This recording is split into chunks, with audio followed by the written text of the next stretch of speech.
In the savage wilderness of the Dakota Badlands, where death stalks every ridge and mercy is as rare as water, a 16-year-old girl with nothing but her father's broken compass and iron will in her heart would walk 200 miles through hell itself to reach sanctuary. When starvation and exposure finally claimed her strength on the seventh day, collapsing her frail body beside a sacred Modoc burial ground, the last thing she expected was for a legendary war chief to emerge from the shadows and carry her to safety.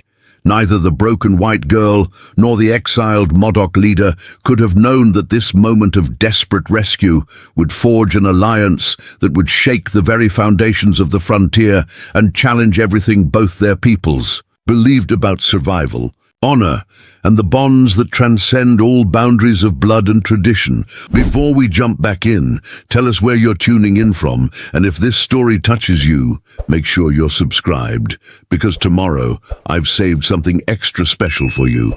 October 1876.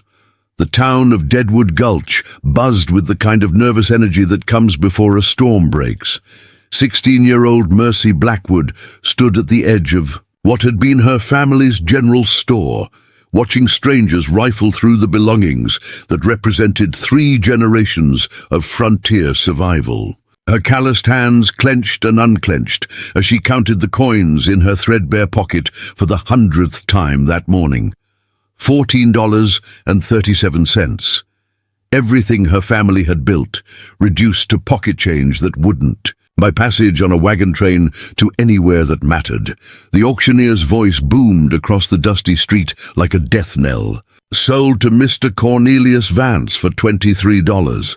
Next item, this fine collection of medical supplies and remedies. Mercy's throat tightened as she watched her mother's carefully organized medicine bottles disappear into the hands of people who had no idea of their true value. Each bottle represented late nights when her mother, Sarah Blackwood, had tended to miners' injuries and children's fevers, accepting payment in beans and bacon when coin wasn't available. The irony wasn't lost on Mercy that the very kindness that had made her family beloved in Deadwood Gulch had also made them vulnerable to Cornelius Vance's calculated cruelty. When the diphtheria outbreak had swept through the mining camps the previous winter, her parents had exhausted their savings buying medicine to treat families who couldn't pay. They'd mortgaged the store to fund relief efforts, believing that their neighbors' gratitude would translate into loyalty when times got better. They'd been tragically wrong. Vance had arrived in Deadwood 6 months ago with lawyers, Eastern money, and the kind of polished ruthlessness that frontier folk didn't recognize until it was too late. He'd systematically bought up the debts of struggling businesses, foreclosed on properties during the worst economic downturn the territory had seen in a decade, and consolidated power with the patient efficiency of a spider spinning its web. The Blackwood family store, with its prime location and established customer base, had been his crown jewel. The foreclosure papers had been served on a Tuesday morning, while Mercy was teaching reading to the miners' children in the back room of the store. Her father, Thomas Blackwood, had aged 10 years in the space of that conversation with Vance's lawyers. Her mother had simply sat down heavily in her rocking chair and stared out the window for 3 hours straight, as if she could will away the reality of their situation through sheer force of determination. Now, watching the last of her family's possessions change hands, Mercy felt the familiar burn of anger in her chest that had sustained her through 2 weeks of sleepless nights and barely eaten meals. The anger wasn't just at Vance, though he certainly deserved it. It was at the neighbors who crossed the street to avoid meeting her eyes, at the town council that had rubber-stamped Vance's legal maneuvers, at the whole system that allowed prosperity to be stripped away from decent people by men who measured worth only in dollars and cents. Her parents had left Deadwood 3 days ago on the last wagon train of the season, heading east to stay with her mother's sister in Missouri. They'd begged Mercy to come with them, but she'd refused with the stubborn pride that was both her greatest strength and her most dangerous weakness. At 16, she was old enough to make her own choices, and she'd chosen to stay and fight even. When the odds were impossibly stacked against her, the plan had seemed reasonable when she'd first conceived it. Fort Laramie was 200 miles southwest through the Badlands, but it was also the last place in the territory where a person could start over without questions or baggage from the past. The fort needed skilled workers, and Mercy had inherited her mother's knowledge of herbal medicine and her father's head for business. More importantly, Fort Laramie was where her brother Daniel was stationed with the 7th Cavalry. Danny would help her get established, maybe even help her save enough money to bring their parents back west when the economic situation improved. 200 miles through some of the harshest terrain in the Dakota Territory. Mercy had walked long distances before, had helped her father on supply runs to the outer mining camps, had spent her whole life in country where self-reliance wasn't a virtue, but a necessity for survival. How hard could it be? As she watched Vance himself emerge from the store, carrying her father's prized collection of surveying instruments, Mercy felt her resolve crystallize into something hard and unbreakable. She would not give this man the satisfaction of witnessing her complete defeat. She would not crawl back to Missouri with her tail between her legs like some defeated animal. She was a Blackwood, and Blackwoods didn't surrender as long as they had breath in their bodies and fight in their hearts. The auctioneer was wrapping up the sale, and the crowd was beginning to disperse when Vance approached her with the careful steps of a man who knew he held all the cards but wanted to savor his victory. "Miss Blackwood," he said, removing his expensive hat with mock courtesy, "I trust you've had time to reconsider my generous offer of employment." Mercy had been dreading this conversation for days, but now that it was here, she found herself calmer than she'd expected.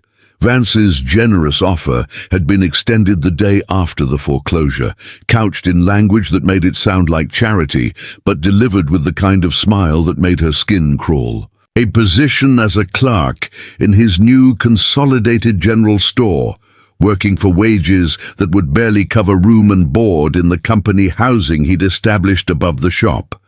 Essentially, he wanted to keep her as an indentured servant, trading on her family's reputation with customers while paying her a fraction of what her work was worth. "I've given your offer all the consideration it deserves, Mr. Vance," Mercy replied, her voice steady despite the hammering of her heart, "and I find I must respectfully decline." Vance's smile tightened almost imperceptibly. "I see. And might I ask what other prospects you've arranged for yourself? Winter's coming, and I'm not aware of any other establishments in town that are hiring." "I'm leaving Deadwood," Mercy said simply. "There's nothing for me here anymore." "Leaving?" Vance's eyebrows rose in what might have been genuine surprise. "Where exactly does a 16-year-old girl plan to go with no money, no connections, and winter approaching?" Mercy felt a surge of satisfaction at being able to surprise him, even slightly. "That's my concern, not yours, Mr. Vance." For a moment, Vance's mask slipped completely, and Mercy saw something cold and calculating in his eyes that made her understand why grown men had been intimidated into selling their businesses for fractions of their worth. "Let me be very clear about something, Miss Blackwood," he said quietly. "I made you a fair offer out of respect for your family's service to this community. That offer won't remain open indefinitely, and there won't be another one like it." "Winter in the Badlands kills people, young lady. Smart people accept help when it's offered. And smart people also know when help comes with too high a price," Mercy shot back. "Good day, Mr. Vance." She turned and walked away before he could respond, her spine straight and her pace measured despite the urge to run.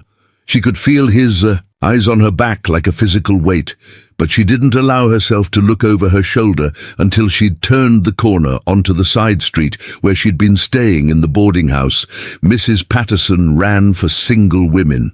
Preparing and narrating this story took us a lot of time, so if you are enjoying it, subscribe to our channel. It means a lot to us now. Back to the story. The boarding house room was small and spartanly furnished, but it had been home for the 2 weeks since her parents' departure, and Mercy felt a pang of unexpected nostalgia as she gathered her few remaining possessions. Everything she owned now fit into a single canvas pack that had belonged to her father during his days as a territorial scout. Her spare dress, carefully mended and remended until it was more patch than original fabric. Her mother's small leather journal filled with remedies and medical knowledge. Her father's compass, its brass case worn smooth by decades of use. A small pouch containing her $14.37. And wrapped carefully in oilcloth, the last photograph ever taken of her family, captured by a traveling photographer just 3 months before their world had fallen apart. Mrs. Patterson appeared in the doorway as Mercy was tying down her pack. The older woman's face was creased with worry, and Mercy could see her wrestling with the desire to offer help and the practical knowledge that she couldn't afford to antagonize someone as powerful as Cornelius Vance. "Child," Mrs. Patterson said softly, "you don't have to do this. I could speak to Reverend Morrison, see if the church could find you a position somewhere. Maybe with a family in Rapid City who needs help with their children." Mercy appreciated the offer more than she could express, but she also knew that any position arranged through local connections would ultimately put Mrs. Patterson and Reverend Morrison at risk of Vance's displeasure. "You've done more than enough for me already," she replied, shouldering her pack and testing its weight. "I can't ask you to risk your own security for my sake, but where will you go? How will you survive out there alone?" Mercy moved to the window and looked out at the Badlands stretching endlessly toward the horizon. The landscape was harsh and unforgiving, carved by wind and water into fantastic shapes that could be beautiful and terrifying in equal measure. It was country that demanded respect and punished mistakes with swift, impartial cruelty. But it was also country where a person could disappear and reinvent themselves, where determination and skill mattered more than family connections or accumulated wealth. "Fort Laramie," Mercy said finally. "My brother's stationed there, and they need people with skills. I know medicine, I can read and write and cipher, and I'm not afraid of hard work." Mrs. Patterson moved to stand beside her at the window. "That's 200 miles through the worst country in the territory, child. And winter's coming. The smart thing would be to wait until spring, maybe catch a ride with one of the freight wagons that run supplies to the fort." Mercy had considered that option, but it wasn't realistic given her circumstances. The freight companies charged passage, fees she couldn't afford, and more importantly, they wouldn't be making any more runs until spring. By then, Vance would have consolidated his control over Deadwood completely, and any chance of maintaining her independence would be gone forever. "The smart thing," Mercy said quietly, "would have been for my parents to never trust their neighbors' promises in the first place." "Sometimes the smart thing and the right thing aren't the same, Mrs. Patterson." The older woman sighed and pressed something into Mercy's hand. It was a small cloth bag that clinked softly with the weight of coins. "It's not much," she said quickly, "but it might help you buy supplies along the way." Mercy tried to hand the bag back, but Mrs. Patterson stepped away and shook her head firmly. "Your mother delivered 3 of my grandchildren when the doctor couldn't get through the snow. Your father never charged me full price for supplies when my husband was laid up with the lung fever. Good deeds deserve to be repaid, child. That's how civilization works, even out here." Fighting back tears, Mercy tucked the bag into her pack next to her mother's journal. "Thank you," she whispered. "I won't forget this." "You just focus on surviving out there," Mrs. Patterson replied. "And when you get to Fort Laramie, you write me a letter so I know you made it safe." Mercy left Deadwood Gulch at first light. The Next morning, when the town was still quiet and the only witnesses to her departure were the roosters crowing from the chicken coops behind the saloons, she'd spent the previous evening studying her father's detailed maps of the territory, plotting a route that would take her through the least dangerous terrain while still making reasonable time toward her destination. The first day's walking was almost pleasant.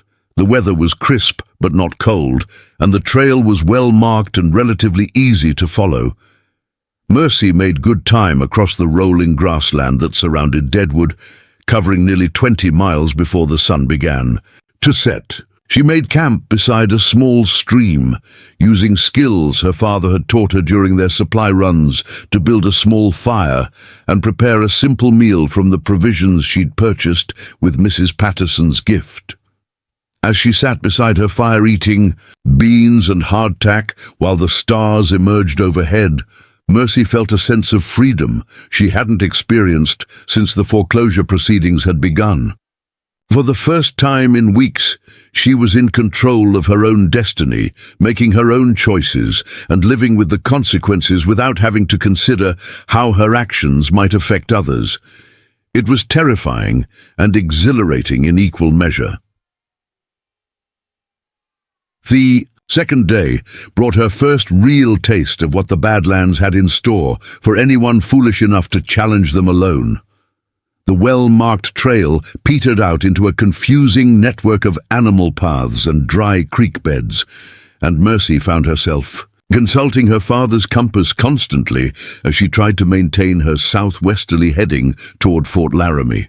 The temperature rose steadily throughout the day, reaching levels that seemed impossible for October, and her water supplies began to dwindle faster than she'd anticipated. By the third day, Mercy began to understand why experienced frontiersmen spoke of the Badlands with a mixture of respect and fear.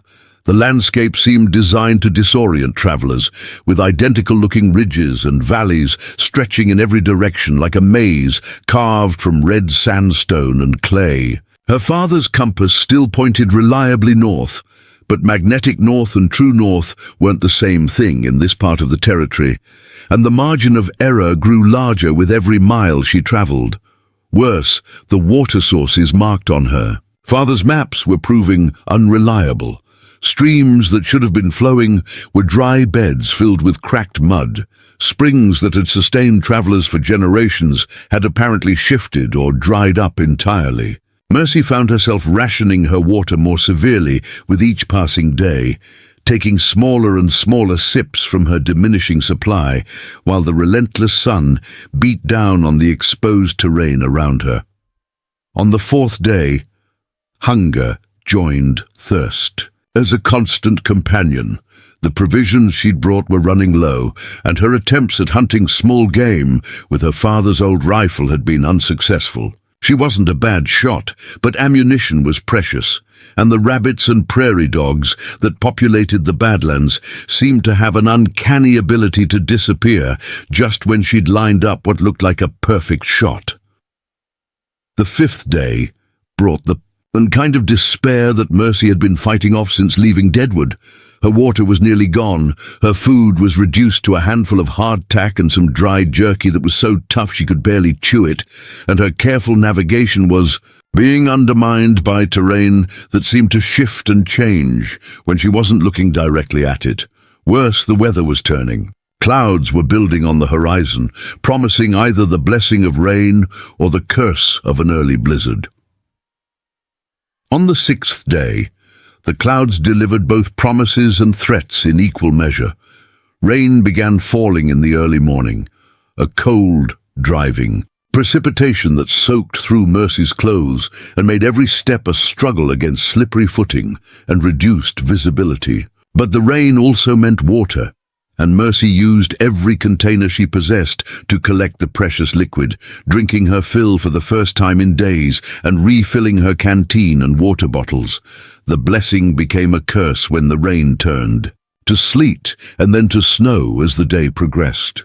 The temperature dropped 20 degrees in the space of 2 hours, and Mercy found herself struggling through increasingly difficult terrain while her wet clothes began to freeze against her skin. The weight of her pack seemed to double with the added moisture, and her boots, which had served her well on dry ground, became treacherous liabilities on the snow-slicked rocks and clay. By evening of the 6th day, Mercy knew she was in serious trouble.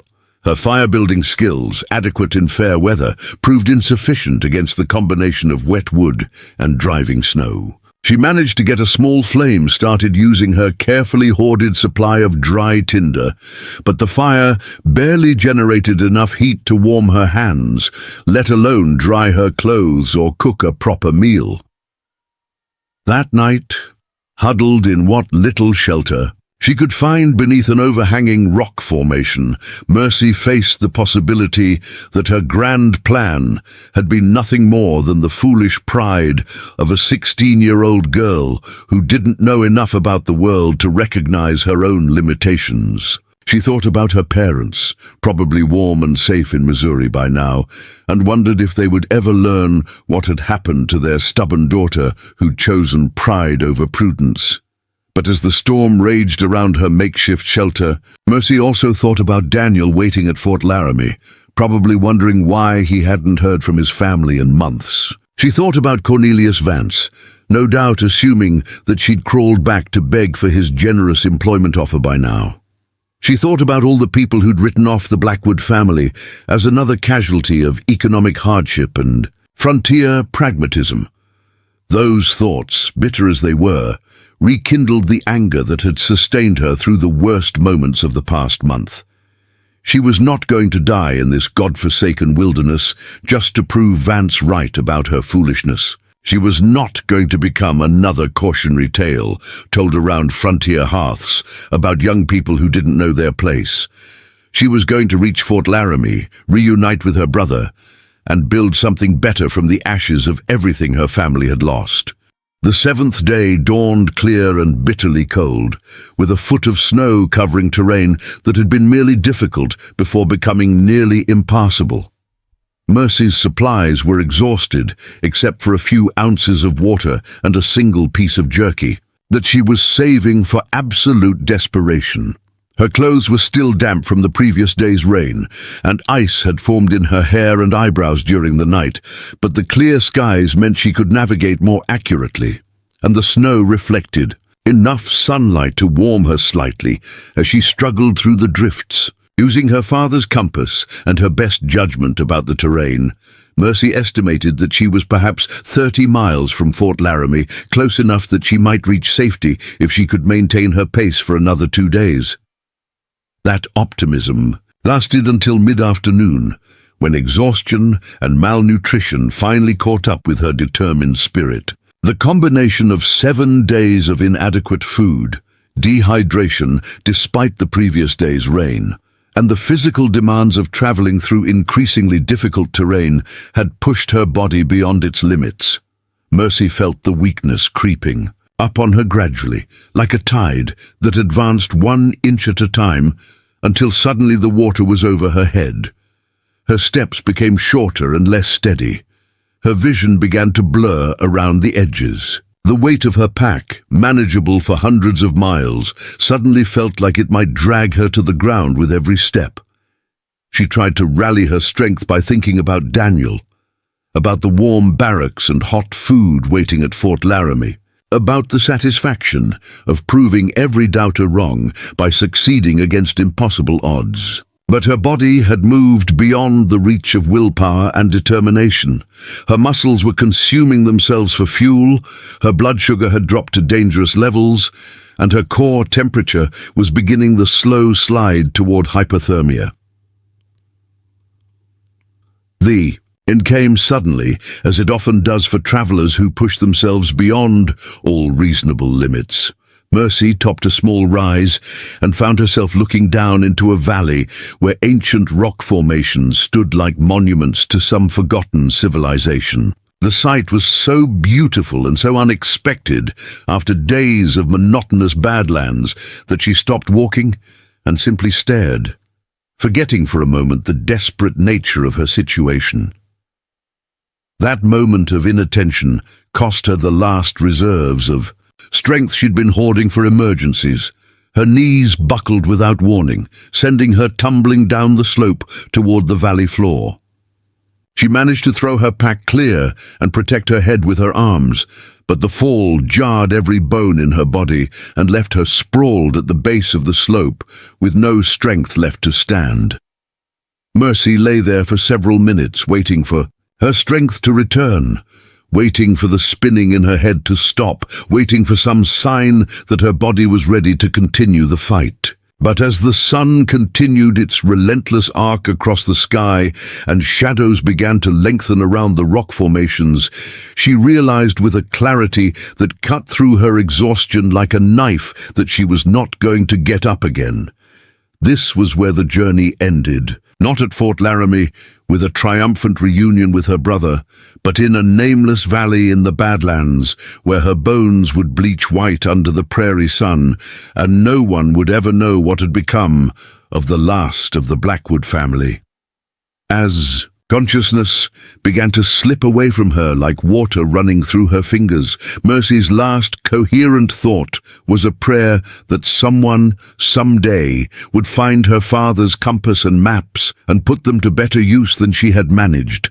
And then the darkness closed over her like a blanket, and the Badlands claimed another victim of human ambition and frontier, unforgiving truth. The sacred burial ground had been undisturbed for 3 generations, its ancient stones arranged in patterns that told stories older than the white man's presence in the Badlands. Here, among weathered monuments to Modoc warriors and medicine women, the spirits of the ancestors watched over their descendants with eternal vigilance. It was here, in this most hallowed of places, that the unconscious form of a white girl now lay sprawled like a broken doll against the red earth.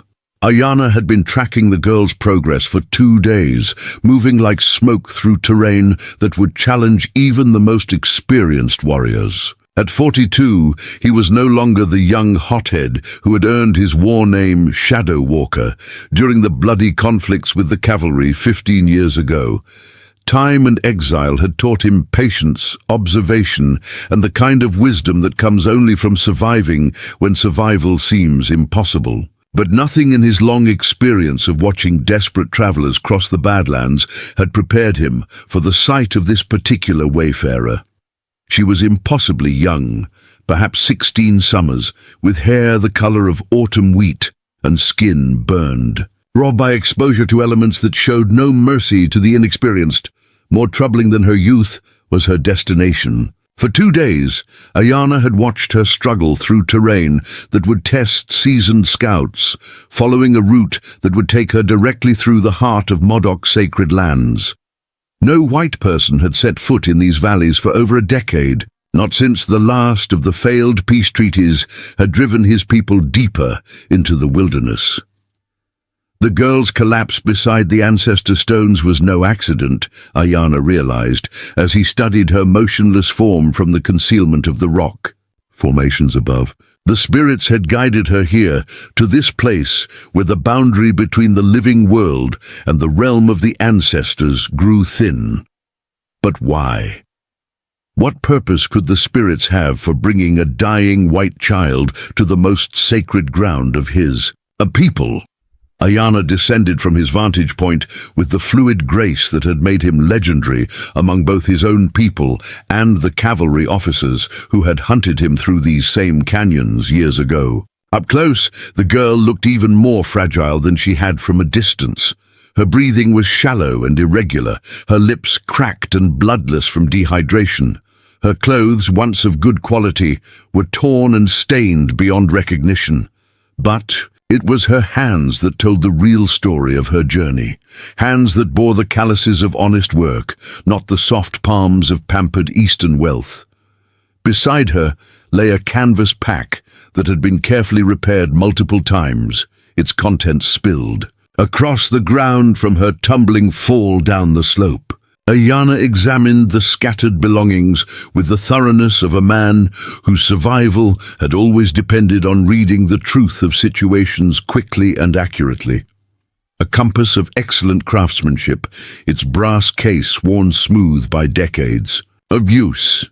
Maps drawn with the precision of someone who understood the deadly importance of accurate navigation. A leather journal filled with writing in a neat, educated hand, medical remedies and treatments that showed genuine knowledge, not superstition. Most telling of all was a small photograph wrapped carefully in oilcloth showing a family of 4, standing proudly in front of what appeared to be a frontier general store. The girl in the photograph, younger and healthier but unmistakably the same person who now lay unconscious before him, stood between a man and woman whose faces reflected the kind of quiet dignity that Ayana had learned to respect during his years of watching white settlers. These were not the soft, greedy people who had driven his tribe from their ancestral lands. These were workers, survivors, people who understood the harsh realities of frontier life. The girl stirred slightly, mumbling words that Ayana couldn't quite catch, but her breathing remained dangerously shallow, and her skin had taken on the waxy pallor that preceded death from exposure and starvation. She would not survive another night in the open, not in her current condition. The temperature was already dropping as evening approached, and the clear skies that had followed yesterday's storm promised a bitter cold that would finish what the journey had started. Ayana found himself facing a decision that would have been unthinkable just hours ago. For 15 years, he had lived in complete isolation from the white world, maintaining his exile from both societies with the discipline of a man who had chosen his path deliberately and without regret.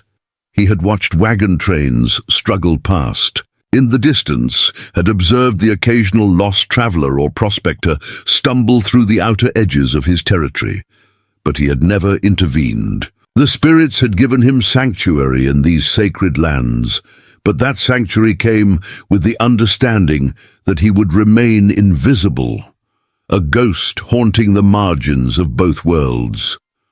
But the girl's presence here, in this most sacred of places, suggested that the spirits had other plans. Ayana had learned long ago to read the signs that others missed, to understand the subtle messages that the natural world constantly provided to those wise enough to listen.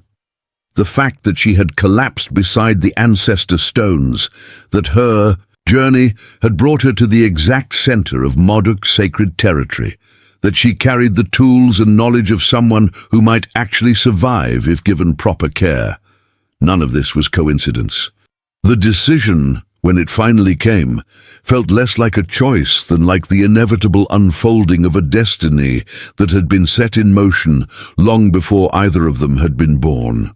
Ayana gathered the girl's scattered belongings, securing them in her pack with the careful attention of someone who understood that every possession might be crucial to survival. Then, with movements as gentle as those he might use to handle an injured fawn, he lifted her unconscious form and began the careful journey to his hidden camp.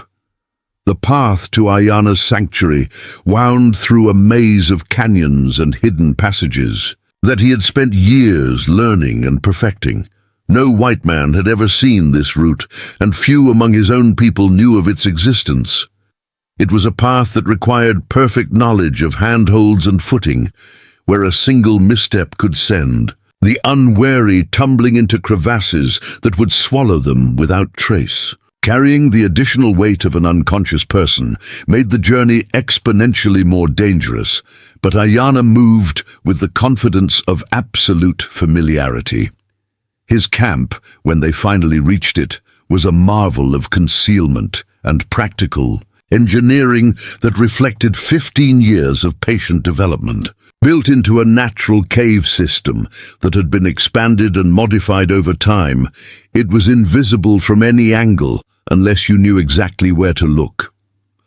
Fresh water flowed from a spring that emerged from deep within the rock formation and carefully Tended gardens grew in terraced plots that caught and held every precious drop of rain. Solar heating from strategically placed rock formations kept the temperature comfortable even during the harshest winter weather, while smoke from cooking fires was dispersed through a network of natural chimneys that prevented detection from any distance.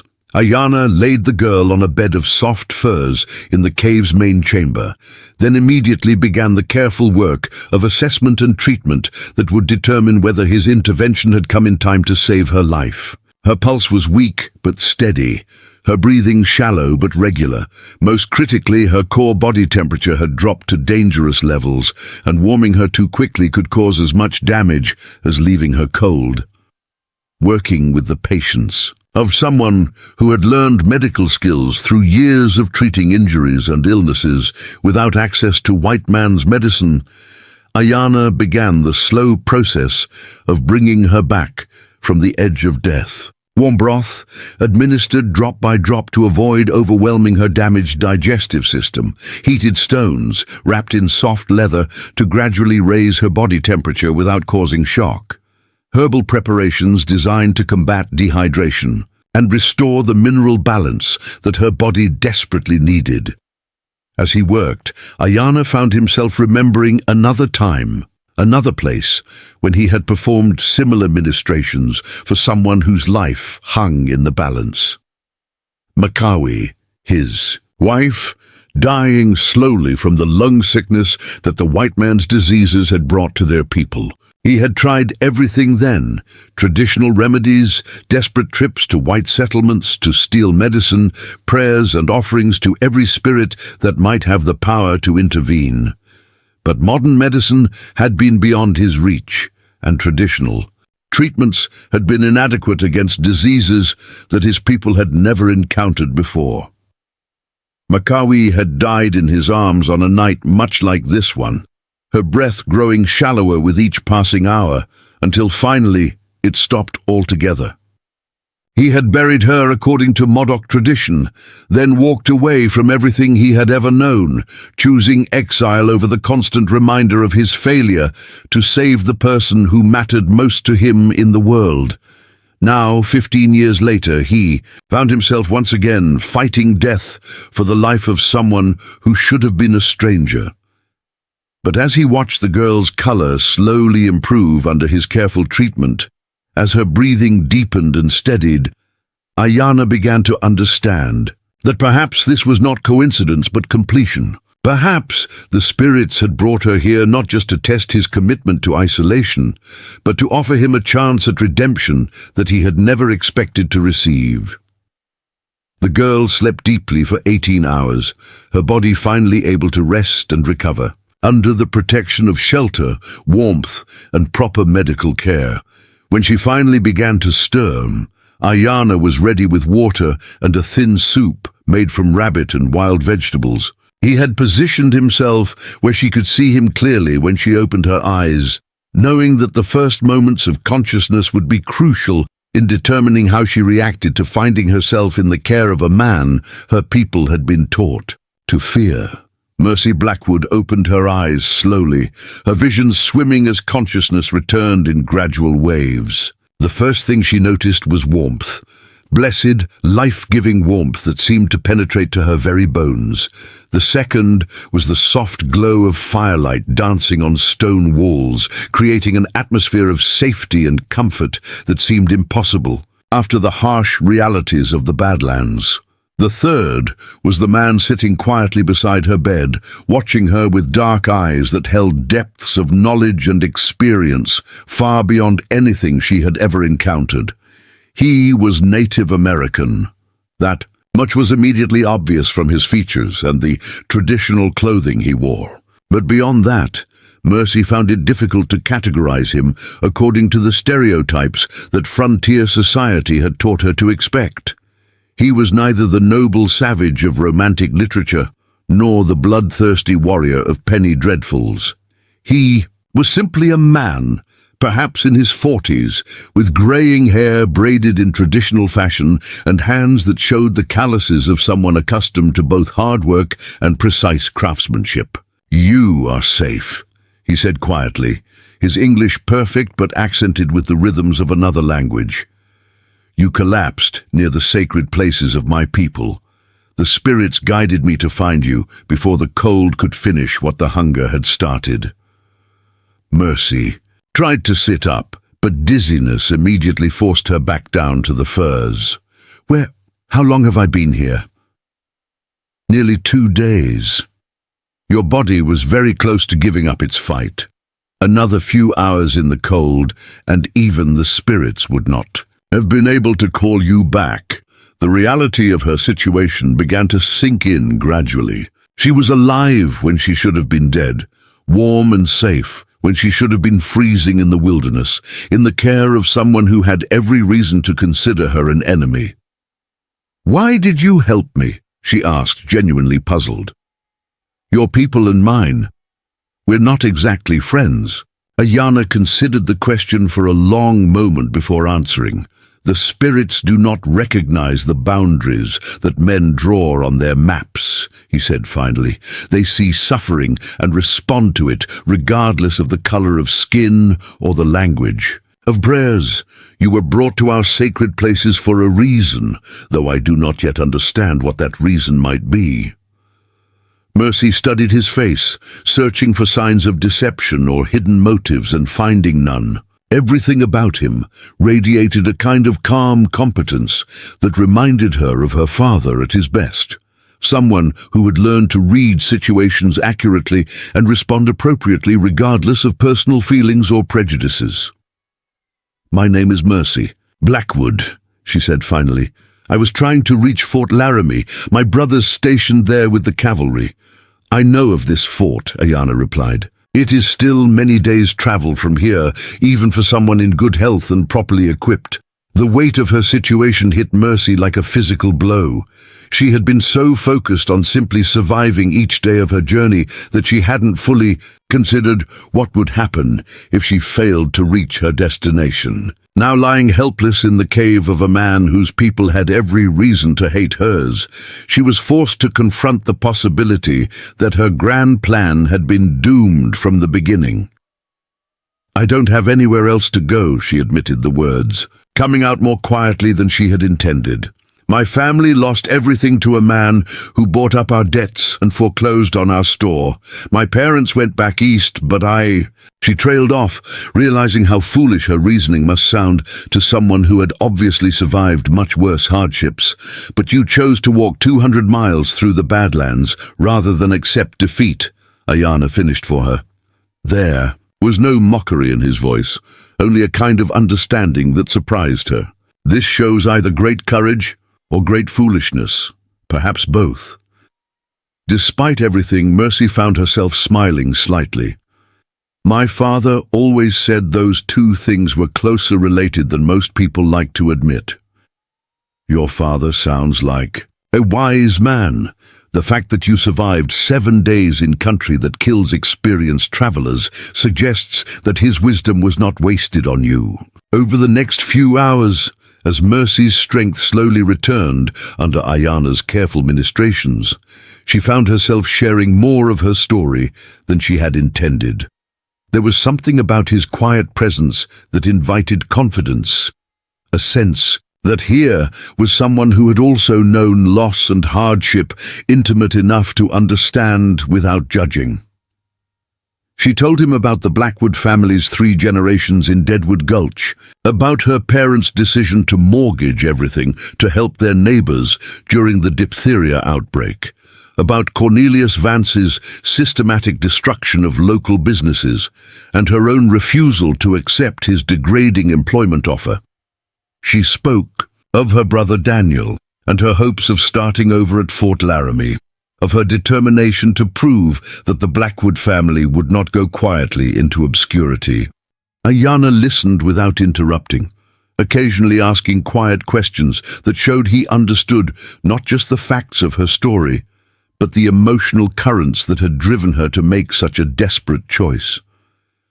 When she finished, he sat in thoughtful silence for several minutes before speaking. "Your journey to Fort Laramie is not finished," he said finally, "but it cannot continue until you are strong enough to survive the remaining distance. The Badlands do not offer second chances to those who challenge them without proper preparation." "How long?" Mercy asked. "How long before I'm strong enough to continue?" Ayana studied her carefully, obviously weighing factors that went beyond simple physical recovery. "If you rest properly and follow my guidance for rebuilding your strength, perhaps 2 weeks. Maybe 3, but there are other considerations beyond your health." "What kind of considerations?" "Winter comes early to this country, and it shows no mercy to travelers caught in the open. The wise course would be to wait until spring before attempting to complete your journey." The thought of spending an entire winter as a dependent on someone who owed her nothing was almost unbearable, but Mercy was beginning to understand that her choices had been narrowed considerably by her current circumstances. "And you would allow me to stay here that long. The spirits brought you to our sacred places for a reason," Ayana repeated. "Until that reason becomes clear, you will remain under their protection. And mine." That night, as Mercy lay on her bed of soft furs, listening to the wind howling through the canyons outside, she reflected on the strange turns that had brought her to this moment. 3 days ago, she'd been ready to die alone in the wilderness, convinced that her stubborn pride had finally led her beyond the reach of help or hope. Now she was safe and warm in the hidden sanctuary of a man whose people her own government had declared enemies, receiving care and protection that she had no right to expect. She thought about the stories she had heard around frontier hearths, tales of savage Indians who tortured captives and showed no mercy to white settlers. Those stories seemed not just wrong, but maliciously false, when measured against the reality of Ayana's quiet competence and genuine concern for her welfare. Whatever else he might be, he was neither savage nor merciless. He was simply a man who had chosen to live according to principles that transcended the artificial boundaries of race and nationality. But Mercy also understood that accepting his protection came with obligations that went beyond simple gratitude. She was now entangled in a situation that could have profound consequences for both of them if discovered by the outside world. A white girl living in the camp of an exiled Modoc warrior would be seen as either a captive to be rescued or a traitor, to be punished, depending on who found them first. The thought should have been terrifying, but instead Mercy found it oddly liberating. For the first time since her family's downfall had begun, she was free from the expectations and prejudices of white frontier society. Here, in this hidden sanctuary, she could simply be herself without worrying about how her choices might reflect on her family's reputation or her own prospects for a respectable future.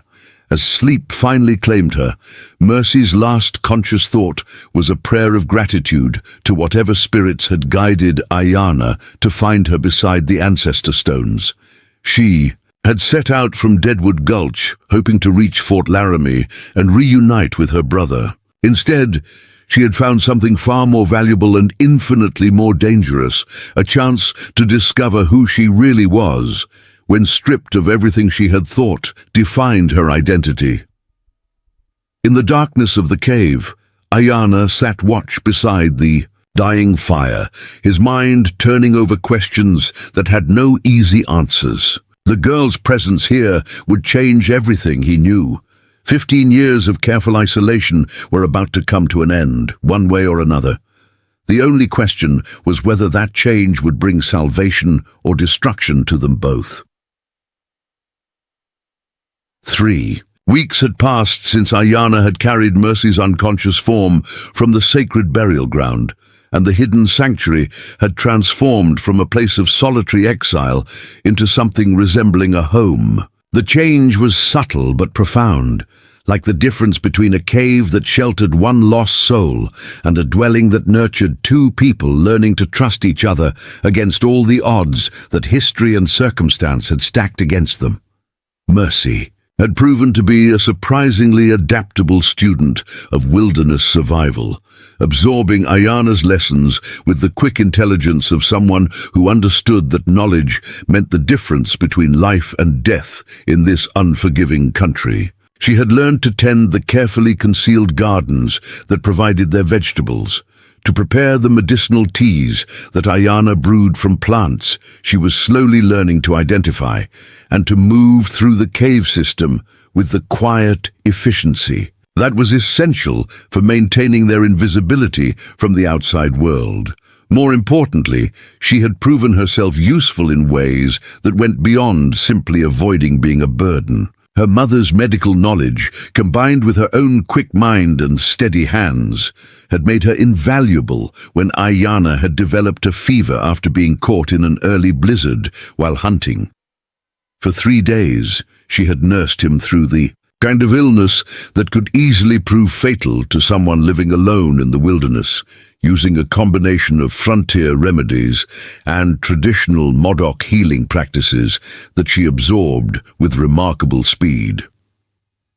The experience had marked a turning point in their relationship, shifting it from rescuer and rescued to something more complex and mutually dependent. Ayana had spent 15 years in complete self-reliance, trusting no one and depending on nothing beyond his own skills and knowledge. Having someone else's competent hands tending to his welfare when he was too weak to care for himself had been both humbling and oddly comforting. But it was the approaching winter that would truly test whether their unlikely alliance could survive the pressures that isolation and proximity would inevitably create. The Badlands in winter were legendary for their cruelty, with temperatures that could drop to 30 below zero and blizzards that could last for weeks without respite. Even Ayana, with all his experience and preparation, found winter survival challenging when he had only himself to worry about. Adding another person to the equation multiplied both the logistical demands and the potential for disaster. The first major storm of the season arrived on a Tuesday morning with the kind of sudden violence that characterized weather in the high plains. Mercy woke to the sound of wind that seemed to be trying to tear the mountains apart, stone by stone, punctuated by the sharp crack of ice forming and reforming in the natural chimneys that carried smoke away from their fire. When she peered out through the carefully concealed entrance to their sanctuary, she could see nothing beyond a wall of swirling white that made the world beyond the cave mouth completely invisible. "How long do these storms usually last?" she asked Ayana, who was calmly checking their supplies with the methodical thoroughness of someone who had weathered many such tempests. "Sometimes hours," he replied without looking up from his inventory of dried meat and preserved vegetables. "Sometimes days. Once I was trapped for nearly 2 weeks by a storm that seemed to have no end." Mercy absorbed this information with the kind of practical acceptance that she had learned was essential for frontier survival. Panic solved nothing, and worry was a luxury that people living on the margins couldn't afford. "What do we need to do to prepare?" Ayana's slight smile suggested that her question had pleased him more than dramatic concern would have. "We wait. We conserve fuel and food. We find ways to pass the time that don't require us to venture outside or make noise that might carry." Beyond the storm. The storm lasted 5 days, and during those 5 days, Mercy learned more about Ayana than she had in all the previous weeks combined. Trapped together in the confines of the cave system, with nothing to do but wait for the weather to break, they began sharing stories that went beyond the basic facts of their situations to the deeper truths of who they were and what had shaped. The Miana told her about his childhood among the Modoc people, about learning to hunt and track from his grandfather, who had been a legendary warrior during the tribe's conflicts with other native peoples long before the white settlers had arrived in significant numbers. He spoke of his education at a mission school, where he had learned to read and write English while struggling to maintain his connection to traditional Modoc culture and beliefs. Most painfully, He shared the story of Makawi, his wife, and their brief time together before the diseases brought by white settlement had swept through their people like wildfire. He described her intelligence, her skill as a healer, her dreams of bridging the gap between traditional medicine and the white man's knowledge in ways that could benefit both peoples. Her death had not just been a personal tragedy, but the destruction of a vision for a future where two cultures might learn from each other instead of destroying each other. Mercy, in turn, found herself sharing memories and dreams that she had never articulated even to herself. She spoke of the long evenings spent listening to her parents discuss the philosophical questions that arose from their work serving frontier communities. Questions about justice, charity, the obligations that people had to each other in a society where formal institutions were often inadequate or entirely absent. She told him about her mother's private doubts about the treatment of native peoples, doubts that Sarah Blackwood had, expressed only within the family because frontier communities rarely tolerated dissent from accepted views about racial hierarchies and the right of white settlement to supersede all other claims to the land. She shared her own confused feelings about the stories she had heard of Indian savagery, stories that seemed increasingly hollow when measured against the reality of Ayana's gentle competence and obvious intelligence. Most significantly, she found herself admitting that her journey to Fort Laramie had been motivated as much by a desire to escape the narrow confines of acceptable behavior for frontier women as by practical necessity. The life that awaited her at the fort, marriage to some suitable man, children, the endless round of domestic duties that defined women's existence in frontier society, had seemed increasingly confining as she had grown older and more aware of her own capabilities and interests. "I know it sounds ungrateful," she said during one of their long conversations beside the fire. "Most women would consider marriage and family to be the best possible outcome for someone in my situation. But I keep thinking about my mother. How much she knew about medicine and healing, how much good she could have done if she had been born male and allowed to become a real doctor instead of just the woman who helped when there was no one else available." Ayana listened without judgment, his dark eyes reflecting the firelight as he considered her words. "Among my people," he said finally, "women can become medicine healers if they show the gift and the dedication. Gender does not determine who can serve the spirits or help the community. Perhaps your people's ways are not the only ways." The conversation marked another shift in their relationship, this one more profound than the practical partnership that had developed around survival needs. They were beginning to see each other not just as allies in the fight against the wilderness, but as kindred spirits who had both chafed against the limitations that their respective societies had tried to impose on their lives and dreams. When the storm finally broke and they emerged from the cave to survey a world transformed by snow and ice, Mercy realized that something fundamental had changed. During those 5 days of enforced intimacy, the polite distance that had characterized their early interactions had given way to something warmer and more comfortable, a sense of understanding that transcended the cultural barriers that should have made real friendship impossible. But their newfound comfort with each other was about to be tested by challenges that went far beyond weather and wilderness survival. On the second day after the storm, while checking the snares that provided much of their fresh meat, Ayana discovered tracks in the snow that made him freeze with recognition and dread. "We need to return to the cave immediately," he told Mercy, his voice carrying an urgency that she had never heard before. "And we need to be very careful about leaving any signs of our passage." Mercy had learned to trust Ayana's instincts absolutely, when it came to wilderness dangers, so she asked no questions as they made their way back to the sanctuary with the kind of painstaking attention to concealment that spoke of serious threat. Only when they were safely inside did she finally ask what had alarmed him. "Soldiers," Ayanna said simply. "A patrol from Fort Laramie, probably searching for winter campsites for hostile Indians. They're 2 days away, maybe 3, but they're moving in this direction." The news hit Mercy like a physical blow. Her brother Daniel was stationed at Fort Laramie.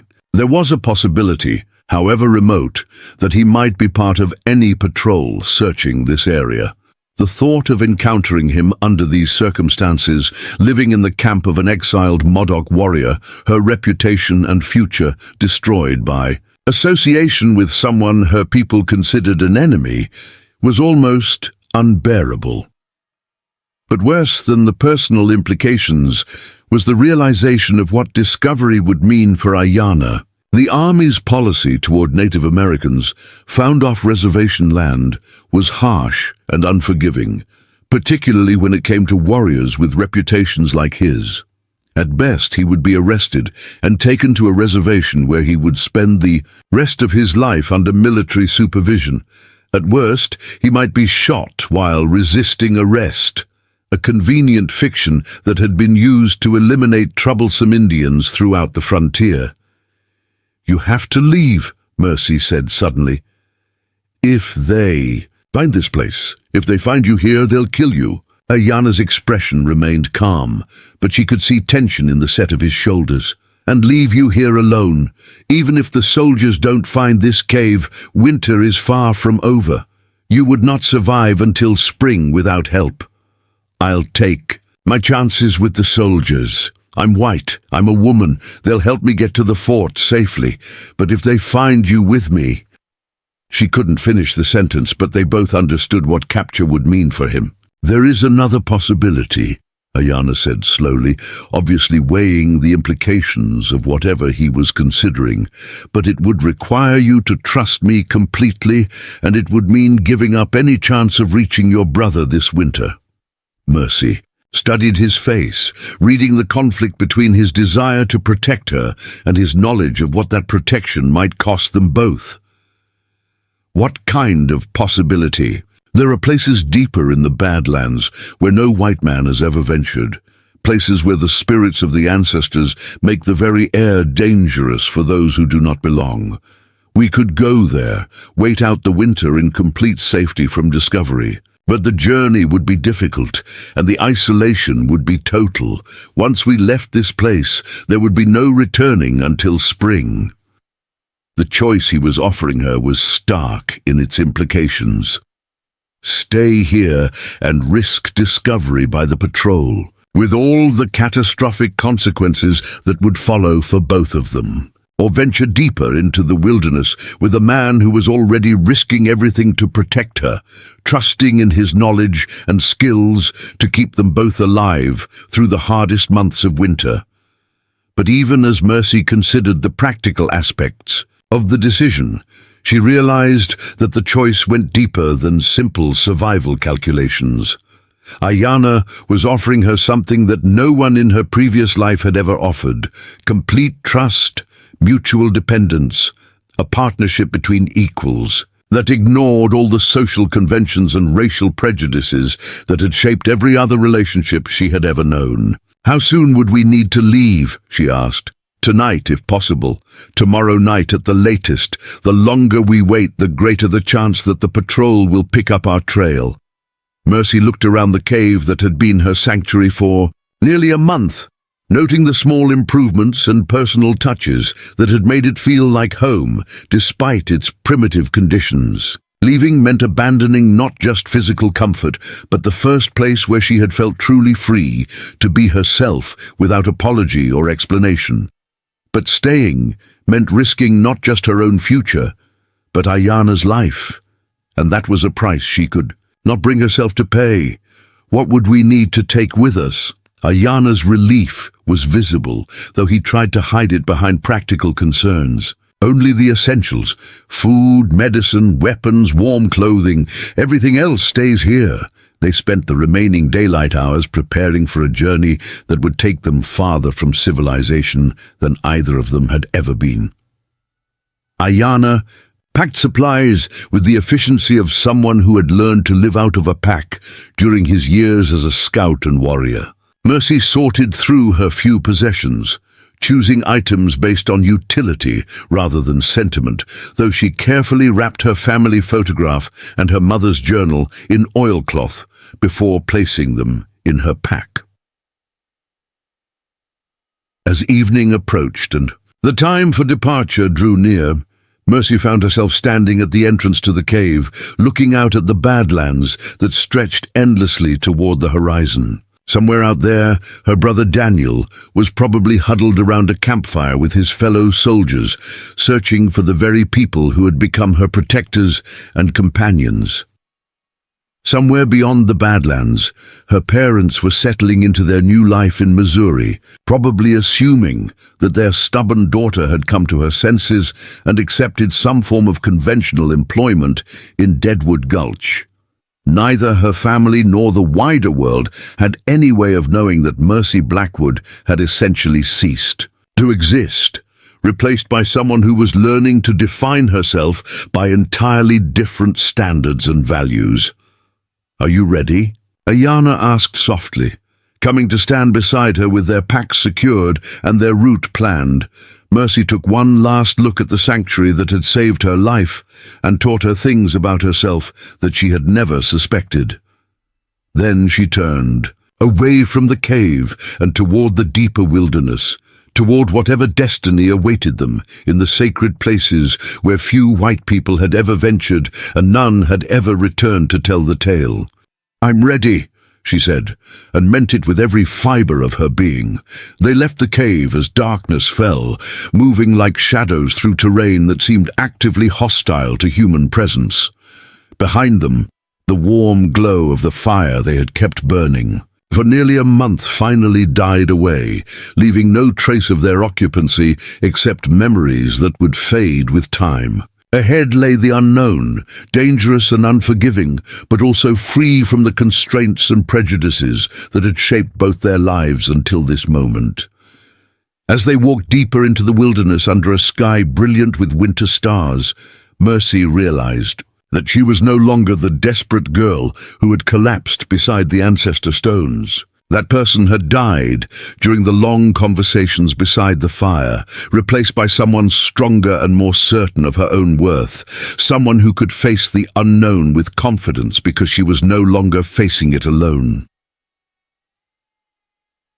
The transformation was complete, but the real test of what they had become together was just beginning. Winter in the deep Badlands would demand everything they had learned about trust, survival, and the bonds that could form between two people who had chosen each other over the safety of their separate worlds. The sacred places of the Modoc ancestors lay ahead, shrouded in legend and protected by geography that had defeated every previous attempt at exploration. It was there, in the heart of the wilderness, that Mercy and Ayanna would discover whether their unlikely alliance was strong enough to survive not just the physical challenges of winter survival, but the deeper test of whether two people from different worlds could truly build something new together. The deeper Badlands were a landscape that existed beyond the maps of white cartographers, beyond the understanding of anyone who had not been born to read the subtle signs that the ancestors had left carved into stone and wind. For 3 days, Ayanna led Mercy through canyons that twisted like the thoughts of sleeping gods, past rock formations that hummed with an energy that made the hair on her arms stand upright, through passes so narrow that they had to remove their packs and squeeze through sideways, while ancient petroglyphs watched their progress with eyes that seemed to follow their movement. This was the heart of sacred Modoc territory, the place where the physical world thinned enough for the spirits. To walk among the living, Mercy could feel the difference in ways she couldn't articulate, a sense of presence that was both welcoming and warning. The very air seemed charged with significance, as if every breath carried messages from people who had walked these paths. centuries before either she or Ayana had been born. On the fourth day, they reached the place Ayana had been seeking, a hidden valley so perfectly concealed that it could only be found by someone who knew exactly where the secret entrance lay, camouflaged among the seemingly solid rock walls. The valley was impossibly green for this late in the season, warmed by hot springs that created their own microclimate and fed by streams that emerged from deep within the earth. Ancient ruins dotted the landscape, the remains of structures built by people whose names had been lost to time, but whose presence still lingered in every carefully placed stone. My grandmother's people built their winter villages here, Ayana explained as they descended into the valley through a passage so concealed that Mercy would never have found it on her own. Before the treaties, before the removals, before the world changed beyond recognition, this place has been empty for 40 years, but the spirits still remember.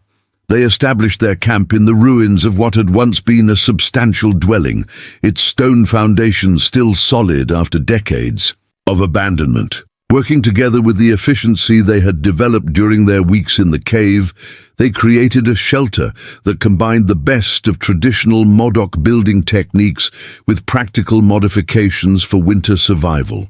Mercy proved surprisingly adept at the stonework required to restore the walls, her hands steady and patient as she fitted each piece with the precision that such construction demanded. But it was during their fifth day in the valley that they encountered the challenge that would test everything they had learned about trust and survival. Ayana had gone hunting alone, tracking deer sign toward the upper reaches of the valley when he failed to return at the appointed time. As the sun began to set and shadows gathered among the ruins, Mercy realized that something had gone wrong. She found him at the base of a cliff where he had apparently fallen while pursuing wounded game, his left leg twisted at an angle that spoke of serious fracture. Worse, he was running a fever that suggested internal injuries beyond what was immediately visible. The irony was not lost on her that the man who had saved her life was now in exactly the position she had been in when he had found her beside the ancestor stones, unconscious, injured, and completely dependent on someone else's knowledge and competence for survival. But Mercy was no longer the desperate, inexperienced girl who had collapsed in the Badlands 2 months ago. Under Ayana's patient instruction, she had learned not just the basics of wilderness medicine, but the deeper principles that governed healing in traditional Modoc culture. More importantly, she had learned to trust her own judgment and abilities in ways that her previous life had never allowed or encouraged. Working through the night by the light of a carefully shielded fire, Mercy set Ayana's broken leg using techniques that combined her mother's frontier medical knowledge with traditional healing practices she had absorbed during their time together.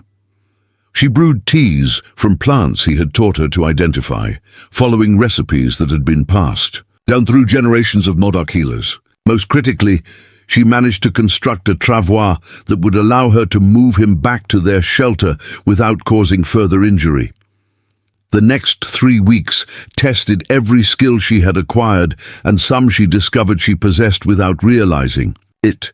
Ayana's injuries healed slowly, complicated by infection and the kind of complications that could easily prove fatal to someone living beyond the reach of proper medical care. Mercy found herself shouldering responsibilities that would have terrified her just months ago. Hunting for fresh meat when their supplies ran low, maintaining their shelter against increasingly harsh weather, making life-or-death medical decisions based on incomplete knowledge and desperate hope. But more than practical challenges, those weeks forced both of them to confront the depth of the bond that had developed between them. Caring for someone in complete vulnerability, being trusted with another person's life when failure meant not just disappointment, but death, created an intimacy that went far beyond anything either of them had experienced in their previous relationships. During The long nights when Ayana's fever spiked and Mercy sat beside him applying cool cloths and monitoring his breathing, she found herself confronting feelings that frontier society had given her no framework for understanding. This was not the romantic love of penny novels or the practical affection of arranged frontier marriages. This was something deeper and more complex, built on mutual respect and shared hardship, and the kind of trust that could only be earned through repeated proof of character under impossible circumstances. Ayana, for his part, discovered that accepting help from someone he had come to care about was far more difficult than providing it. 15 years of complete self-reliance had not prepared him for the vulnerability of depending on another person for survival, particularly someone whose competence he had initially doubted despite his willingness to protect her. Watching Mercy shoulder responsibilities that would challenge experienced frontiersmen, seeing her grow into capabilities she had never been allowed to develop in her previous life, forced him to acknowledge that his initial assessment of her as simply another lost white settler had been profoundly wrong. The turning point came during the 4th week of his recovery, when a late-season blizzard trapped them in their rebuilt dwelling for 6 straight days. Confined together in a space barely large enough for 2 people, unable to venture outside for any reason, they talked with the kind of complete honesty that extreme circumstances sometimes make possible. Mercy spoke for the first time about the loneliness that had characterized her life in Deadwood Gulch, the sense that she was always performing a role rather than being allowed to discover who she actually was beneath the expectations that frontier society placed on young women. She admitted that her decision to reject Cornelius Vance's employment offer had been motivated as much by a desire to escape those limitations as by pride or practical considerations. Ayana, in turn, shared memories of Macaulay that he had never spoken aloud before, describing not just his grief at her death, but his guilt at feeling that their love had been incomplete, that they had never moved beyond the formal courtship patterns of traditional Modoc culture to the kind of deep partnership that he had always believed marriage should be. He spoke of his regret that they had never had the chance to know each other as equals, to build something together that reflected both their individual strengths and their shared vision for the future. The conversation that followed was conducted largely in silences, punctuated by words that carried more weight than either of them had intended. They were acknowledging feelings that had been growing for weeks, feelings that transcended the practical, partnership that had kept them alive, and moved into territory that was both more dangerous and more promising than either had expected when they first began their winter exile together. When the storm finally broke and they emerged into a world transformed once again by snow and ice, something fundamental had shifted between them. The careful politeness that had characterized even their most intimate conversations had given way to the kind of comfortable familiarity that usually took years to develop. They moved around each other in their small space with an awareness of shared purpose that went beyond simple cooperation, but their newfound understanding was about to be tested by a discovery that would force them to confront not just their feelings for each other, but the impossible position that those feelings created, given the realities of the world beyond their hidden valley. While checking the snares that provided much of their winter protein, Mercy discovered something that made her blood run cold. Fresh horse tracks in the snow, and not the unshod hooves of wild ponies. These were the tracks of cavalry mounts, meaning that the military patrol they had fled from had somehow managed to follow their trail deeper into the Badlands than anyone had thought possible. Worse, the tracks were recent, probably made within the past day, and they led directly toward the concealed entrance to their sanctuary valley. Either through exceptional tracking skills or sheer persistence, the soldiers had managed to penetrate territory that no white man had ever explored, and they were now dangerously close to discovering the hidden refuge that had protected not Just Ayanna, but generations of his people before him. When Mercy brought the news back to Ayanna, still weak from his injuries, but mobile enough to understand the implications of what she had found, they both realized that their time of peaceful isolation was coming to an end. The outside world, with all its complications and prejudices and impossible choices, was closing in on them whether they were ready for it or not. "How many?"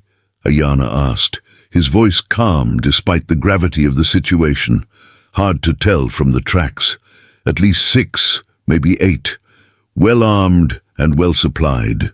From the look of their equipment." Ayanna was quiet for a long moment, obviously weighing options that all carried serious risks. "My leg is strong enough for travel, but not for the kind of movement we would need to evade a determined pursuit. And there are no other refugees within reach that could shelter us through the rest of winter."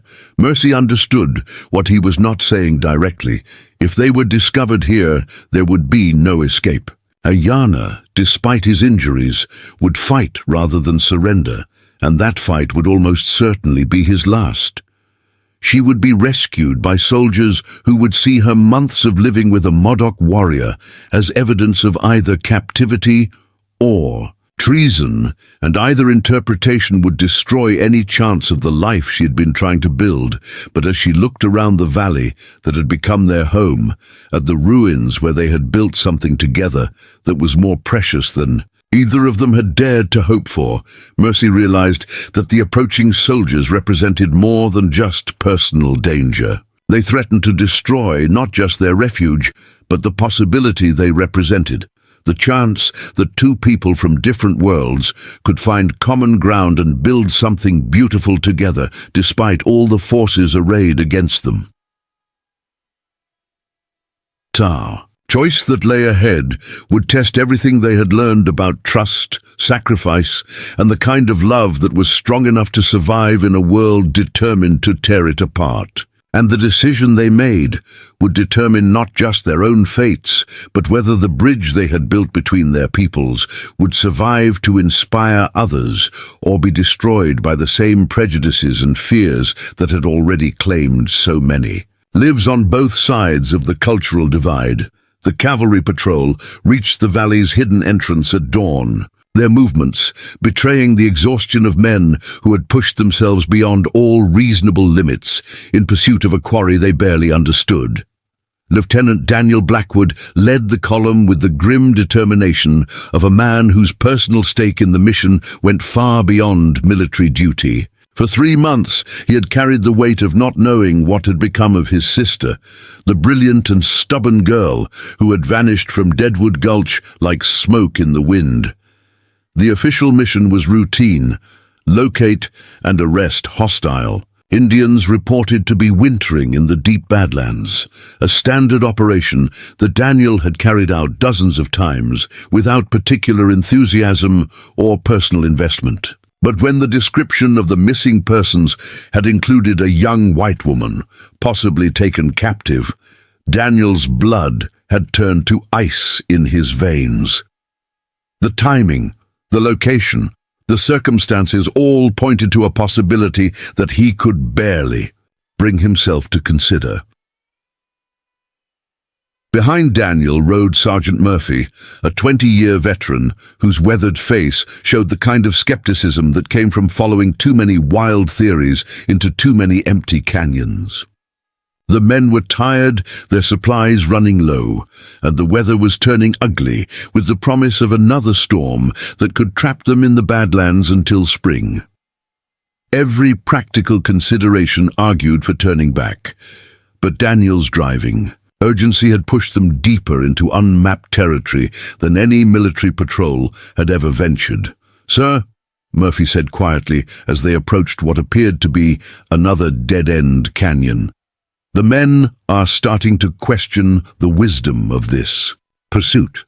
We're 3 days past our turnaround point, and winter storms in this country don't give second chances."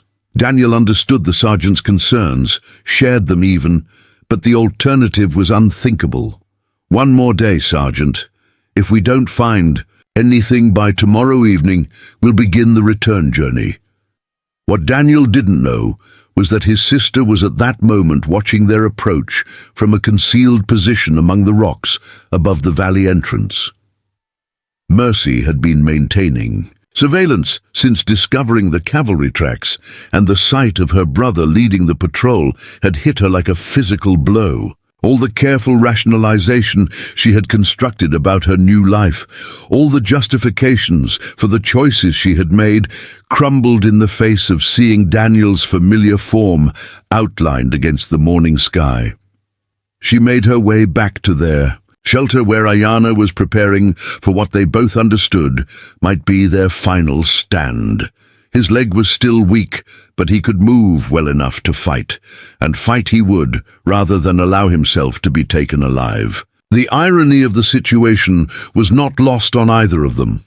The brother Mercy had been trying to reach when she began her desperate journey was now the greatest threat to everything she had found in the wilderness. "It's Daniel," she said simply, as she entered their dwelling. "My brother is leading the patrol."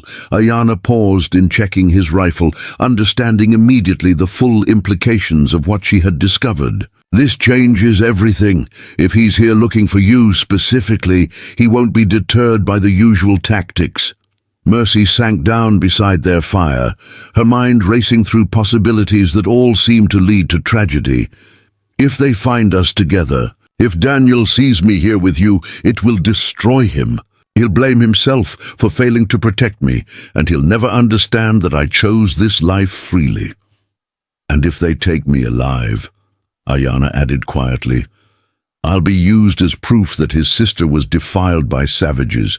Even if you tell them the truth about our relationship, your reputation will be destroyed, and mine will be irrelevant, because I'll be hanged as a kidnapper and rapist regardless of the facts." The brutal honesty of their situation settled over them like a shroud. There was no outcome that preserved both their lives and their dignity. The world beyond the valley had no framework for understanding what they had built together, no category for a relationship that transcended racial boundaries without involving conquest or victimization. But as they sat in the dwelling they had rebuilt together, surrounded by the evidence of their partnership and the life they had created in defiance of all expectations, Mercy found herself thinking not about what they might lose, but about what they had already achieved. For 4 months, they had proven that love could exist without ownership, that two people from different worlds could build something beautiful together if they were willing to see past the artificial barriers that society had constructed. "There is another way," she said slowly, an idea taking shape that was either brilliant or completely insane. "What if we don't hide from them? What if we meet them openly and tell them the truth?" Ayanna looked at her as if she had suggested they simply leap from the nearest cliff. "Mercy, these are soldiers who have been trained to see my people as enemies. They won't listen to explanations, and they won't care about the truth of our relationship. They'll listen to Daniel," Mercy insisted. "He's my brother, and he loves me. If I can make him understand that I'm here by choice, that you saved my life and treated me with honor, maybe we can find a solution that doesn't end with one of us dead. And if you're wrong, if he refuses to listen, or if his men override his judgment—" Mercy met his eyes, seeing in them the same desperate hope that she felt in her own heart. "Then at least we'll face whatever comes together as equals instead of dying as fugitives in a cave." The decision, once made, required careful planning. They could not simply walk out of the valley and hope for the best. Too much depended on controlling the circumstances of their first contact with the patrol. Instead, they would arrange a meeting that gave Daniel the best possible chance to understand the situation before his military training and social conditioning could override his personal feelings.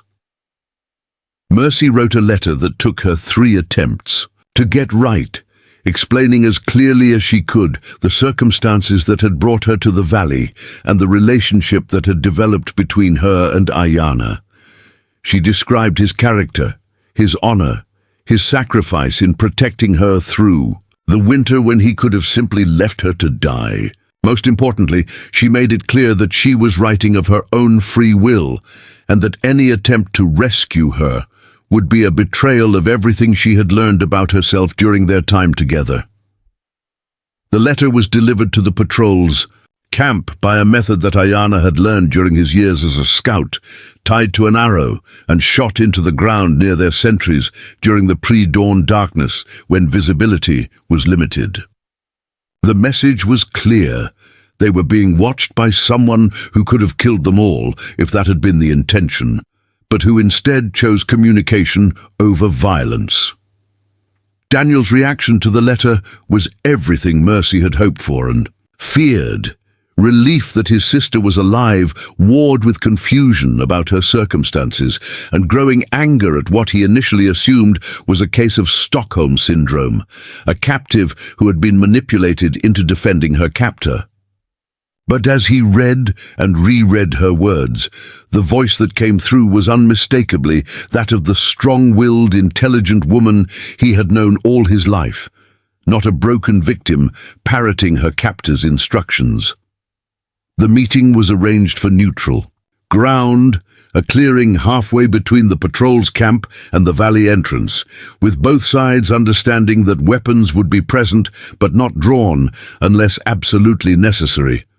Mercy and Ayanna approached on foot, hands visible and movements deliberate, while Daniel advanced with two of his most trusted men, while the rest of the patrol maintained a defensive perimeter.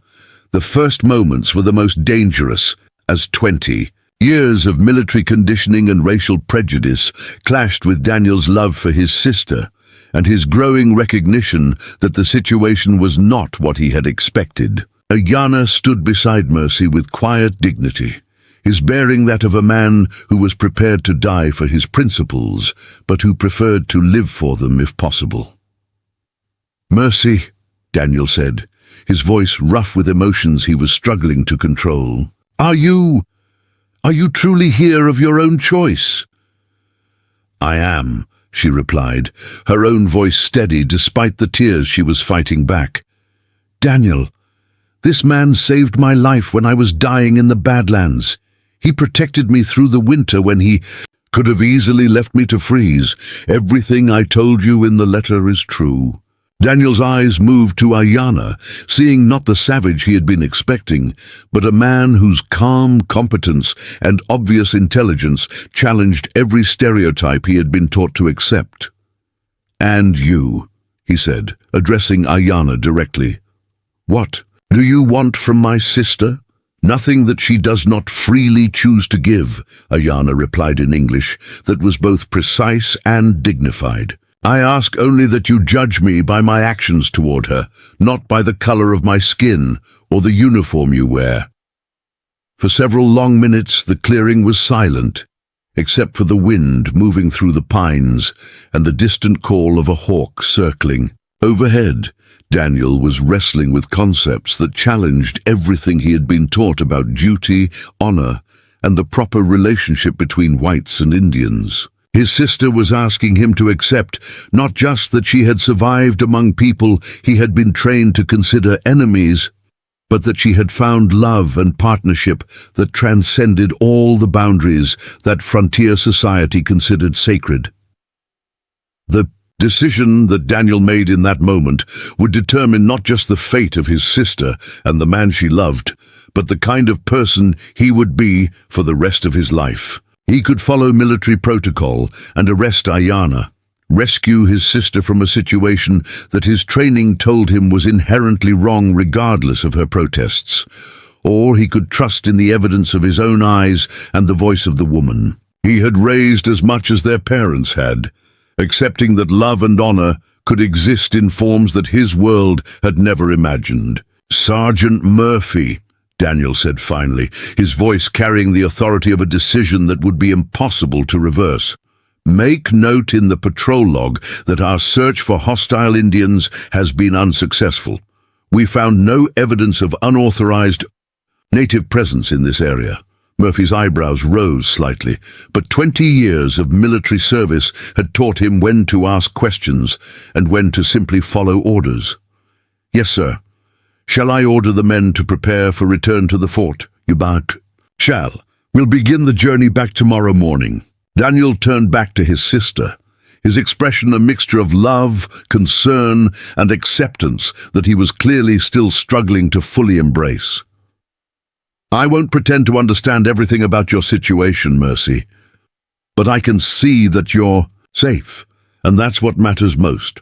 When spring comes, if you want to visit the fort, if you want to write to our parents, the opportunity will be there. Mercy stepped forward and embraced her brother, tears flowing freely now that the immediate danger had passed. "Thank you," she whispered. "Thank you for trusting me." As the patrol prepared to leave the Badlands, carrying with them a secret that would never appear in any official report, Mercy and Ayanna returned to their valley, knowing that they had achieved something that seemed impossible just hours before. They had faced the outside world on their own terms and emerged with their relationship intact and their dignity preserved. But more than personal victory, they had proven that understanding could exist across racial lines when people were willing to look beyond stereotypes and prejudices to see the humanity in each other. Daniel's choice to trust his sister's judgment over his military training represented a crack in the wall of hatred and misunderstanding that divided their peoples, a small hope that perhaps the future might hold possibilities for peace that the present could barely imagine. Winter was far from over, and many challenges still lay ahead, but they would face them together as equals, with the knowledge that love had proven stronger than prejudice and that honor could exist in forms that the world had never expected to see. Spring arrived in the sacred valley like a whispered promise finally kept, transforming the landscape.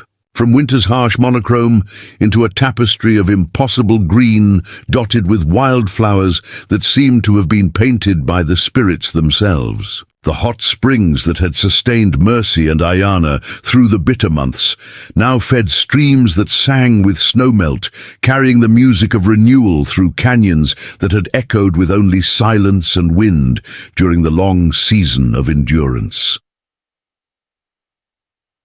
5 months had passed since Daniel's patrol had departed, carrying with them a secret that had somehow made the world both smaller and infinitely larger. In those months, Mercy and Ayanna had built something that went far beyond simple survival or even love as frontier society understood it. They had created a partnership that honored both their cultures while transcending the limitations of either, a daily demonstration that understanding could bridge any divide when people were willing to meet each other as equals. The dwelling they shared had evolved from a shelter rebuilt from ancient ruins into something that truly deserved to be called home. Mercy's practical frontier skills combined with Ayanna's traditional knowledge had produced innovations that would have impressed engineers from either culture. Solar heating systems based on Modoc principles but enhanced with techniques. Her father had learned from German immigrants water management that combined European hydraulics with native understanding of seasonal flows. Gardens that grew food plants from both traditions, creating a cuisine that reflected their blended heritage. But the most significant changes were not visible in their physical surroundings, but in themselves. Mercy had grown into the woman her mother had always hoped she might become: strong, independent, skilled in healing arts that drew from multiple traditions, comfortable with her own authority in ways that frontier society had never allowed. Her medical knowledge now encompassed not just frontier remedies and book learning, but the deep spiritual understanding of healing that traditional Modoc culture had developed over centuries. Ayanna, for his part, had rediscovered parts of himself that 15 years of exile had forced him to suppress. The teacher, the bridge builder, the man who had once dreamed of finding ways for different peoples to learn from each other rather than destroy each other. Mercy's presence had reminded him that isolation, however necessary for survival, was not the same as peace, and that some kinds of healing required connection rather than solitude. Their relationship had deepened through the winter into something that neither of their cultures had adequate language to describe. It was marriage in the deepest sense, a true partnership of equals who had chosen each other freely and built something together that was stronger than either could achieve alone. But it was also a daily choice to love across boundaries that the outside world considered unbridgeable, a living proof that the human heart recognized no authorities except truth and courage. The question that had haunted them both as winter began to release its grip was what would come next. Spring meant that travel would once again be possible, that the outside world, with all its complications and prejudices, would become accessible. Daniel's acceptance had given them hope, but one man's enlightened choice could not change the attitudes of entire societies. Sooner or later, they would have to decide whether to remain hidden in their valley sanctuary or venture back into a world that had no place for what they represented. The answer came in the form of a visitor that neither of them had expected. Dr. Margaret Walsh arrived at their valley in early April, traveling with a small escort of trusted guides who had sworn oaths of secrecy that they took more seriously than military regulations. Dr. Walsh was a woman whose reputation in frontier medicine was matched only by her scandalous disregard for social conventions that limited what women were supposed to accomplish. She had come at Daniel's invitation, carrying supplies and a proposal that offered possibilities neither Mercy nor Ayana had dared to imagine. Dr. Walsh needed an assistant. For a new medical mission she was establishing to serve remote communities throughout the Dakota Territory. Someone with proven skills in frontier medicine, knowledge of traditional healing practices, and the courage to work in places where conventional doctors feared to venture. Lieutenant Blackwood tells me his sister has become quite accomplished in medical arts, Dr. Walsh said, as she examined their dwelling and gardens with obvious approval. He also tells me she's learned things about traditional healing that could revolutionize how we approach medicine in frontier communities. Mercy felt her heart racing as she began to understand what was being offered. "You want me to work with you? But surely you know about my circumstances." Dr. Walsh's laugh was rich with humor that held no judgment. "My dear girl, I've been breaking social conventions since before you were born. What matters to me is competence, not conformity. If you can heal the sick and save lives, I couldn't care less who you share your bed with or what color his skin might be." But the proposal went deeper than simple employment.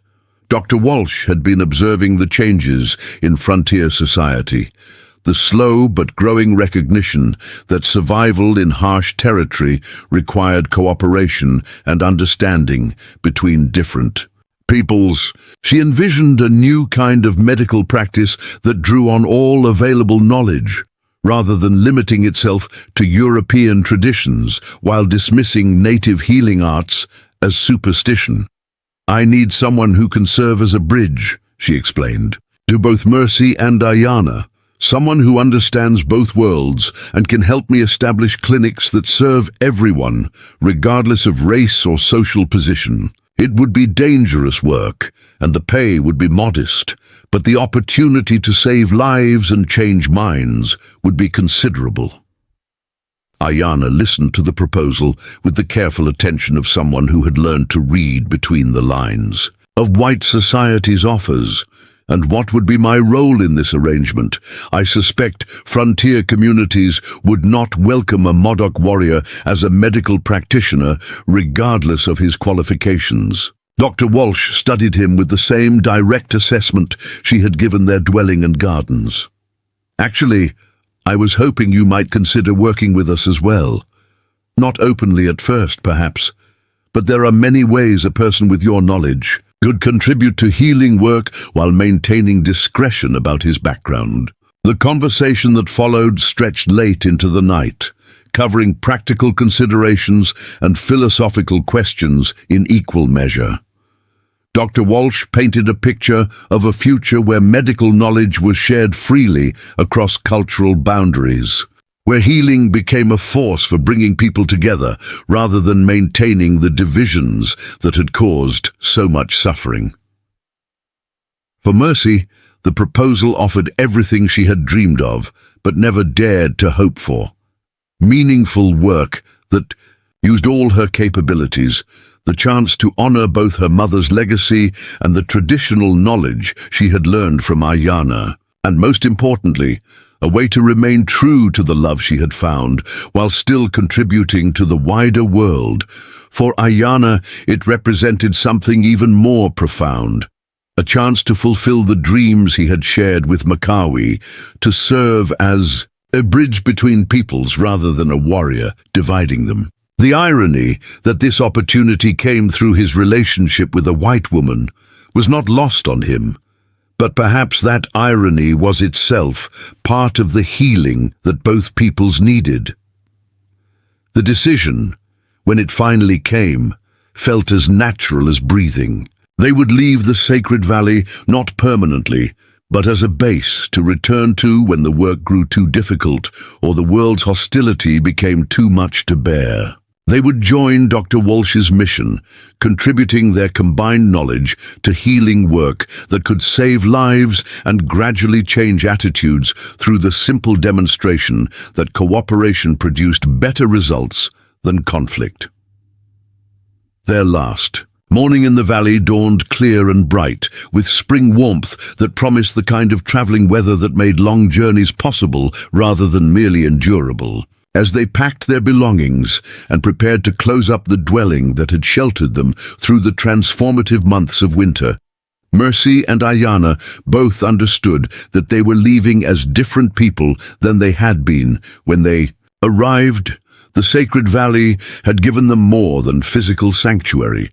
It had provided the space and time they needed to discover who they could become when freed from the expectations and limitations that their respective societies had tried to impose on them. They had learned that love could exist without ownership, that partnership could be built on equality rather than dominance, and that understanding could bridge any divide when people were willing to meet each other with open hearts and minds. As they began the journey that would take them back into the world they had fled, Mercy rode beside Ayanna with the confidence of someone who had found her true calling. Behind them, the sacred valley settled back into the timeless rhythm that had sustained it for centuries, ready to offer sanctuary to the next souls who needed healing and transformation.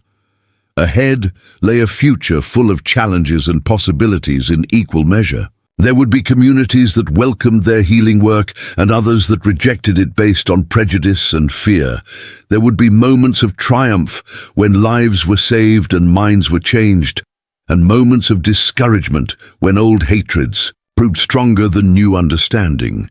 But they would face all of it together as equals, with the knowledge that love had given them the strength to survive the Badlands and the wisdom to see beyond the artificial barriers that divided their peoples.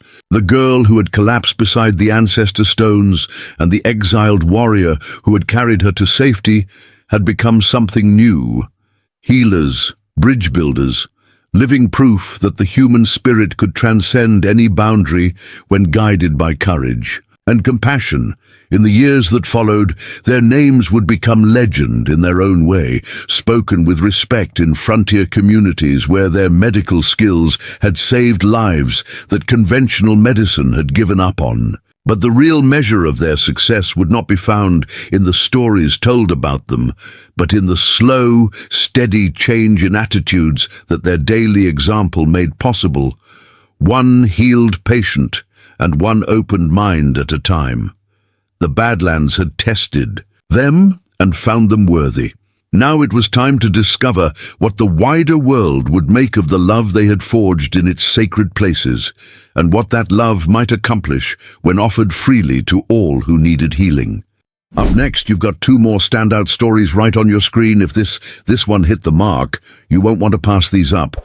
Just click and check them out, and don't forget to subscribe and turn on the notification bell so you don't miss any upload from us.